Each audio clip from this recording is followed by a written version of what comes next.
Et en 1945, Jeanne d'Arc s'appelle Annick Dupont, elle a 20 ans et c'est la première Jeanne de l'après-guerre. On va se plonger dans les souvenirs. Nous sommes le 8 mai 1945 et ce jour-là, Orléans fête un autre événement important, sa libération. C'est Annick qui commente les images noir et blanc. Nous l'avions rencontrée chez elle à Olivet il y a tout juste 3 ans. Regardez. Le tiers de la ville était détruite et quand je me rappelle, quand j'ai débouché de la cathédrale à la rue Jeanne d'Arc et que je suis arrivée au croisement de la rue Royale, toute cette partie de la ville était complètement démolie. Il ne restait plus qu'une façade de la maison de Jeanne d'Arc, la petite chapelle de Notre-Dame des Miracles qui était intacte. Enfin, c'était vraiment...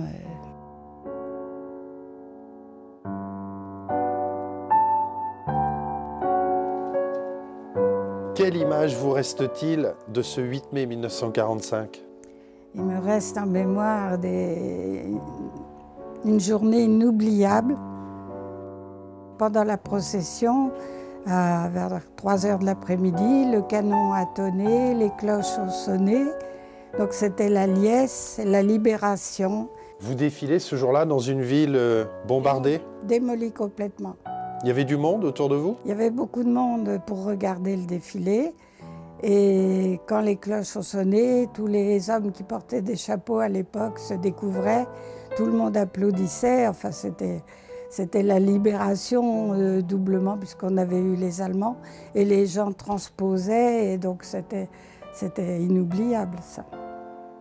Comment êtes-vous devenue Jeanne d'Arc ce jour-là? J'étais cheftaine de guide. Donc je m'occupais d'un groupe de jeunes. Annick avait 20 ans. Son père, chef scout, veut faire revivre la tradition johannique interrompue en 1929. Il décide alors que la Jeanne sera orléanaise et elle devra avoir un engagement auprès d'autrui.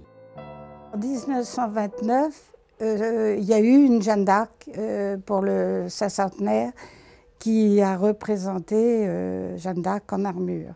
Donc là, en 1945, c'était la première fois que Jeanne d'Arc reprenait place dans le défilé. Le maire, M. Chevalier, à l'époque, qui a demandé que Jeanne d'Arc soit présente au défilé du 8 mai. Alors ça a fait toute une polémique dans le clergé. On voit une image là en ce moment, nous sommes au milieu des années 90. Vous êtes aux côtés d'une jeune fille qui incarne Jeanne d'Arc. Oui, c'est Géraldine Guy, qui, elle rêvait depuis toute petite de représenter Jeanne d'Arc, donc ça a été un rêve qu'elle a réalisé. J'ai été très proche d'elle, j'ai vu ses réactions et on a sympathisé beaucoup. Une autre image de vous, tout à fait récente, celle-là, la remise de l'épée. C'est une cérémonie que je respecte beaucoup et que j'apprécie parce que c'est le moment où la Jeanne d'Arc de l'année précédente redonne son épée et tout ce qu'elle peut apporter à la nouvelle Jeanne d'Arc de l'année.